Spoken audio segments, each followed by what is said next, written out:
Durante a Segunda Guerra Mundial, a União Soviética ficou cerca de 1418 dias lutando contra a Alemanha nazista. Hoje, a guerra da Ucrânia já ultrapassou esse número. Isso nos ajuda a entender um pouco do porquê todos, principalmente os próprios soldados russos, estarem tão cansados dessa disputa. E também porque a cada dia que passa, mais e mais soldados russos estão se rendendo. Aliás, você sabia que desde que a guerra iniciou, a Ucrânia vem incentivando as tropas russas a se renderem? Lá em setembro de 2022, o presidente russo Vladimir Putin anunciou uma mobilização em massa de reservistas russos para lutarem na guerra. Não é como se eles tivessem escolhas, entende? Eles deveriam simplesmente se arrumar e seguir rumo ao campo de batalha. Nesse mesmo mês, a Ucrânia resolveu adotar uma estratégia diferente. Eles lançaram um serviço chamado Quero Viver. Esse serviço funciona como uma linha direta na qual os soldados russos podem, literalmente, ligar para um número e anunciar a sua rendição. Parece bizarro, mas está acontecendo. No primeiro momento, essa pode até parecer uma ideia ruim. Afinal de contas, por que um soldado russo iria querer se render para a Ucrânia, país com o qual eles estão em guerra? Mas pode acreditar, atualmente mais de 10 mil soldados já se renderam, o que vem se transformando num verdadeiro problema para a Rússia. De um modo geral, funciona assim. Um soldado russo está numa missão na Ucrânia, atrás das linhas inimigas, ok? Porém, quando ele olha ao seu redor, ele percebe que ele é o único sobrevivente da sua unidade. Ele está sem munição, sem mantimentos e sem perspectiva de conseguir retornar sozinho e com vida para o seu país. Então, nesse cenário caótico, ele só tem uma opção: se render. Em janeiro de 2026, o jornal Business Insider noticiou um soldado russo que teria se rendido ao escrever num pedaço de papelão: "Por favor, me façam prisioneiro. Eu quero viver." Ao ser avistado por soldados ucranianos, eles o abordaram e o levaram até a prisão. Mas o que acontece quando não há soldados ucranianos por perto? Como o soldado russo poderia se render? É aí que entra uma estratégia inovadora por parte da Ucrânia: a rendição por drones. Em dezembro de 2022, o exército ucraniano gravou e divulgou amplamente um vídeo no qual ele ensinava soldados russos a se renderem para um drone. O vídeo, narrado em russo, mostra 3 homens uniformizados com braçadeiras brancas em meio à neve. Após se renderem, eles seguem o drone até serem interceptados por soldados ucranianos e assim são encaminhados para a prisão. Ou seja, caso os soldados russos avistem um drone ucraniano sobrevoando, em vez de fugirem ou dispararem contra ele, eles têm agora a opção de simplesmente se render. E para quem está se perguntando sobre números, no dia 21 de dezembro, o Quartel-General de Coordenação para o Tratamento de Prisioneiros de Guerra da Ucrânia divulgou que desde 2022, mais de 10 mil soldados russos foram feitos prisioneiros. Por semana, cerca de 60 a 90 soldados russos se rendem, sendo que o recorde de rendições foi captado em agosto de 2024, com 350 soldados se rendendo numa única semana. Dentre os soldados capturados, 7% deles são identificados como mercenários, de 40 países diferentes. Não apenas isso, o projeto Quero Viver também publicou recentemente dados demográficos sobre os soldados desistentes. Desses, 83% eram soldados rasos, 13% eram oficiais não comissionados e 3% eram oficiais. O dado mais impressionante de todos talvez seja o de 76% dos capturados eram soldados contratados, incluindo pessoas recrutadas diretamente em prisões e empresas militares privadas. 40% deles possuem antecedentes criminais, sendo que 38% estavam desempregados. Mais do que isso, 24% dos prisioneiros de guerra relataram que foram coagidos ou enganados a servir no exército. Com isso, podemos ver que, de acordo com os dados divulgados pela Ucrânia, é como se grande parte dos soldados russos capturados não quisesse realmente fazer parte dessa guerra. Aliás, ninguém, em sã consciência, vai querer.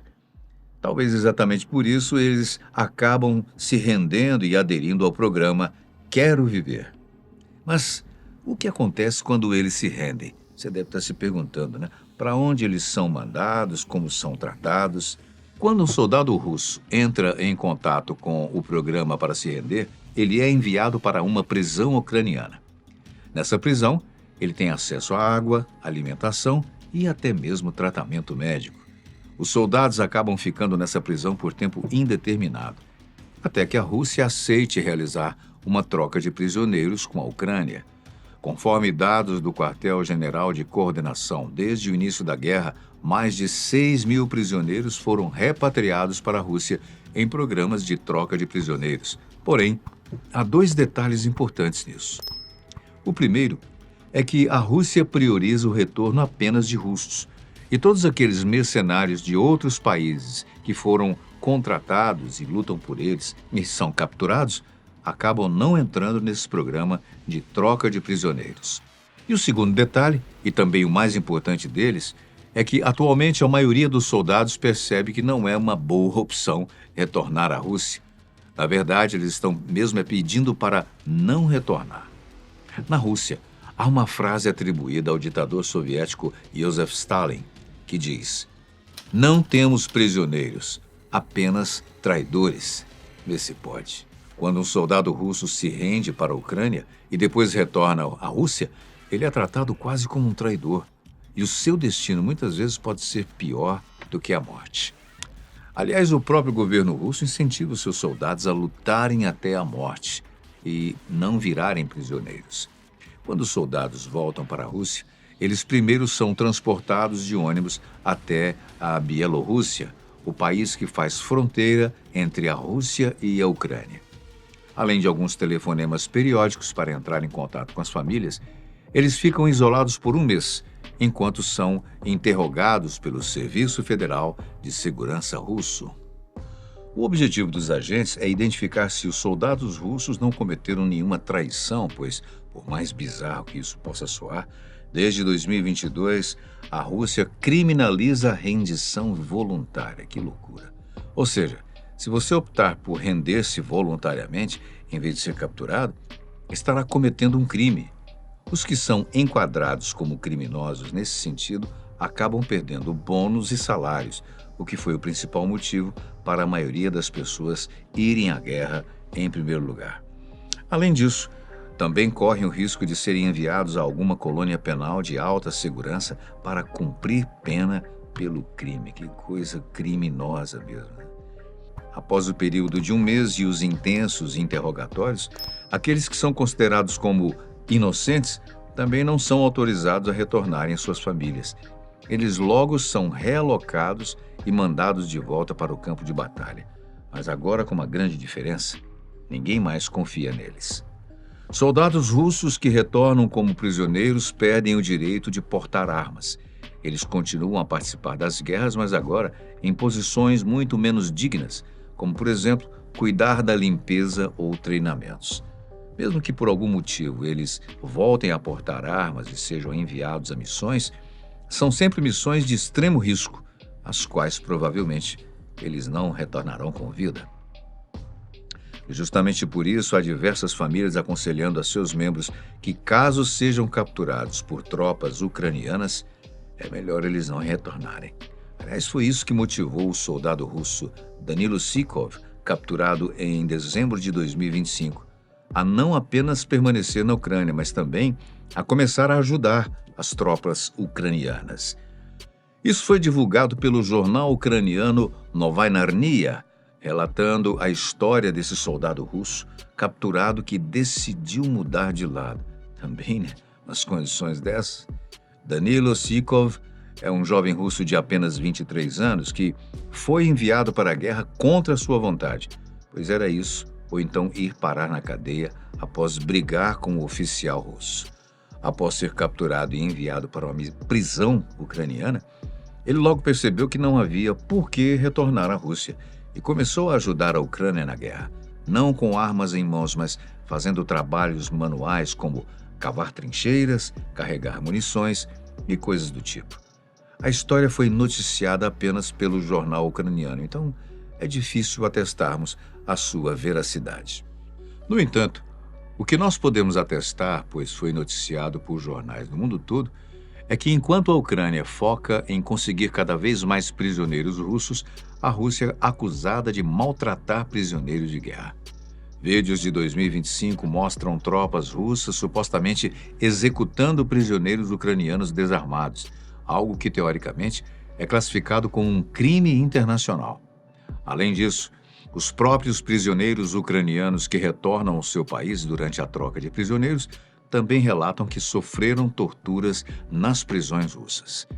A Rússia, claro, nega todas as acusações como sempre e diz que sempre trata os seus prisioneiros conforme as regras. No momento, a guerra entre os dois países segue sem definição e ninguém é capaz de apontar quando ela chegará ao fim.